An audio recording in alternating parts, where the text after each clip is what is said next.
नमस्कार. मी सतीश कुलकर्णी. बऱ्याच भक्तांना कल्पना नाही की देव त्यांच्यावर नाराज आहे आणि साहजिकच नाराज होणं सुद्धा योग्यच आहे. वर्षानुवर्ष नियमितपणे देवाच्या दारात जाणारे असंख्य भक्त आहेत. आपल्या घरात देव आहे याची त्यांना कल्पना सुद्धा नाही, तरीसुद्धा लोक देवाच्या दारात जातात. सोमवारी शंकर, मंगळवारी देवीकडे जातात, बुधवारी पांडुरंगाकडे जातात, गुरुवारी दत्तस्थानावर जातात, शुक्रवारी पुन्हा देवीकडे एक फेरी मारतात, शनिवारी जय हनुमान, रविवारी जय मल्हार, जेजुरी, आणि शनिवार रविवार जोडून आलं तर देवाच्या ठिकाणी नक्की जातात. देवाला जाण्याला कधीही मी विरोध केलेला नाही किंवा तसं बोललो पण नाही, पण देवाला जाऊन फक्त वेळ वाया घालवतात त्याचं मात्र फार दुःख होतं. आपण देवाच्या दारात का जातो, का जायला पाहिजे, देवाच्या दारात गेल्यानंतर काय करायला पाहिजे, काहीही कल्पना नाही. दिवसेंदिवस तीर्थक्षेत्री गर्दी वाढली, गर्दी वाढत राहणार आहे, पण त्याचप्रमाणे दुःखी लोकसुद्धा त्या प्रमाणात वाढत आहेत याचा विचारही कोणाला करता येत नाही. गुरुचरित्र ग्रंथामध्ये सांगितलंय, आणिक सांगेल एक खुण, गायन करी जो माझे स्मरण, तयाच्या घरी आपण असो अखंडिता. जयाच्या घरी गायन गाती, त्याच्यावर माझी अतिप्रीती. व्याधी न होय त्यांचे घरी, दरिद्र जाय त्वरित दुरी, पुत्र पौत्राद्री त्या घरी शतायुष्य नांदतील. दत्त महाराजांनी सर्व दत्तभक्तांना हा चांगला आशीर्वाद दिलाय, परंतु लक्षातच कोण घेत नाही. वास्तविक पाहता आपल्या घरात देव आहेत, पण काही लोक भीतीपोटी जातात, काही मोठेपणासाठी जातात, बस जाऊन करतात काय याचाही विचार होत नाही आणि त्यांच्या लक्षात सुद्धा येत नाही. प्रामाणिकपणे प्रत्येकाने हा विचार करावा. माझा व्हिडिओ ऐकल्यानंतर आजपर्यंत तुम्ही अनेक देवाला अनेक वर्ष जात असताल, जाऊन आलेला असताल. तुम्ही कधीतरी देवाला आपल्या घरी बोलवलं आहे का? काही नाही, फक्त डोळे बंद करून प्रार्थना करणं, आपल्या मागण्या देवाला सांगणं, बाहेर आल्यानंतर फोटो सेशन करणं, खाणं पिणं आणि पुन्हा 2-3 दिवसांनी यात्रा संपवून आपल्या घरी परत येणं.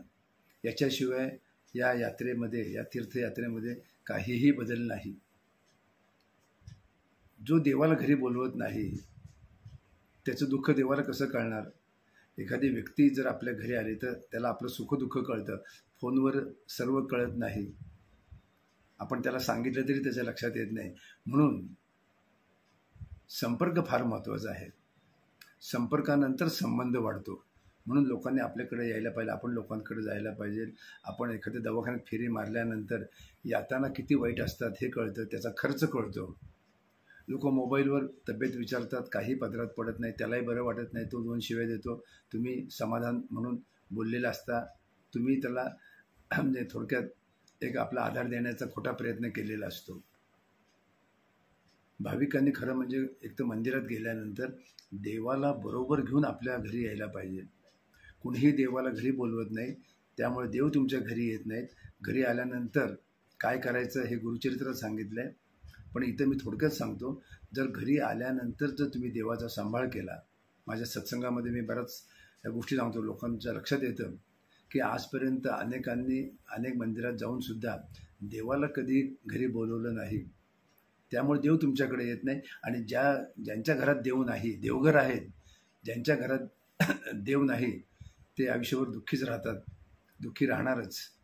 म्हणून थोडा बदल करा. इथून पुढे जर आपण जेव्हा देवाला जाताल तर देवाला घेऊन तुम्ही घरी या, देवावर प्रेम करा. सर्व तुमच्या समस्या थोड्या थोड्या कमी कमी होत जातील. फार सोपं आहे. देव म्हणतो माझ्या दारात येतात आणि उलट तुम्ही देवाला त्रास द्यायला जाता.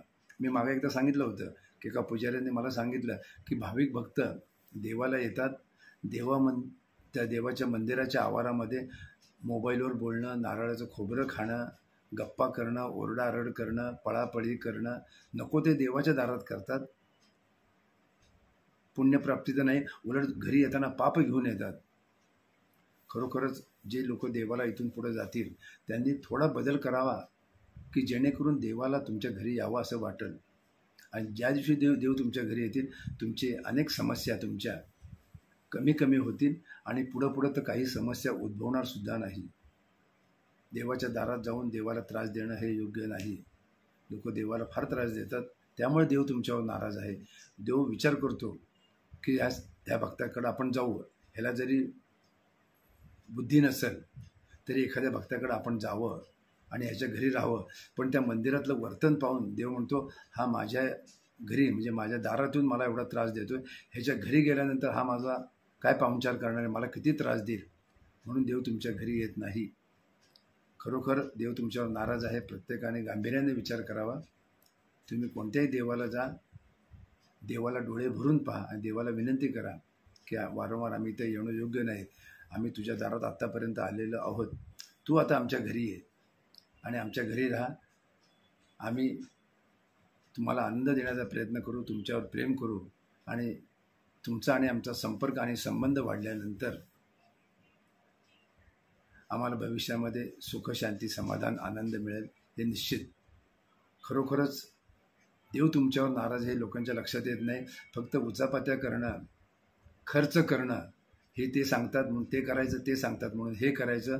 पैसा जातो, वेळ जातो. पण साधं गणित आहे, साधं उत्तर आहे की ज्या दिवशी तुमच्यावर देव प्रेम करेल आणि तुम्ही देवावर प्रेम करताल आणि देवाला सांभाळतात, सर्व समस्या हळूहळू कमी होतील. अगोदर तुम्ही विचार करा, देव आपल्यावर नाराज आहे, ती देवाची नाराजी काढा. देवाजवळ जा आणि वारंवार मंदिरात सारखं जाऊ नका. कारण तुम्ही काय करता हे देवाला माहिती आहे. तुमच्याकडं कुणी बघतसुद्धा नाही. त्यापेक्षा देवाला घरी बोलून आणलं. वर्षातून एखाद्या मुख्य स्थानी जायला हरकत नाही आणि देवाला सांगून देवाला प्रार्थना करून तुमच्या घरी आणून ठेवा. सकाळपासून संध्याकाळपर्यंत प्रसाद रूपाने त्यांना हवं ते द्या. देवाबरोबर बोलण्याचा प्रयत्न करा. देवाला गायन सेवा फार महत्त्वाची आहे. नामस्मरण करा. घरामध्ये ग्रंथ वाचा. आनंदी वातावरण ठेवा आणि जेवढं तुम्ही आनंदी राहताल, जेवढं तुम्ही देवासाठी करताल, देव तुमच्या घरातून जाणार नाही आणि तुमच्या समस्या, तुमचं दुःख देव तुमच्या घरात असल्यामुळं कमी कमी होईल किंवा नाहीसही होईल आणि परत ते येणार नाही. गुरुचरित्रामध्ये हे सगळा उल्लेख आहे. सावकाश गुरुचरित्र वाचा, गुरुचरित्र समजून घ्या. तुमच्या जीवनात जे जे हवं ते गुरु महाराज देतील आणि सुख, समाधान, शांती आणि आनंद प्राप्त होईल.